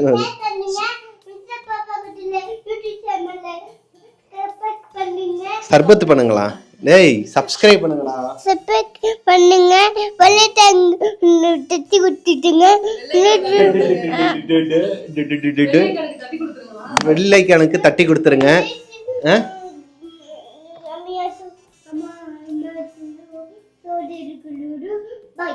நைட்டு ஒரு அமானுஷன் ஸ்டோரி எடுக்கிறோம், பாயா? சரி ஓகே பாய். ஸோ இந்த ஸ்டோரி வந்து உண்மையா பொய்யா அப்படிங்கிற ஒரு கட்டத்துக்குள்ளே போகாமல் இது ஒரு நல்ல ஒரு என்டர்டெய்னிங்காக அண்டு இது வந்து ஒரு சுவாரஸ்யமான ஒரு ஸ்டோரியாக இருந்துச்சு. அதனால் இந்த ஸ்டோரி உங்களுக்கு பிடிச்சிருக்கும் பட்சத்தில் லைக் பண்ணிடுங்க.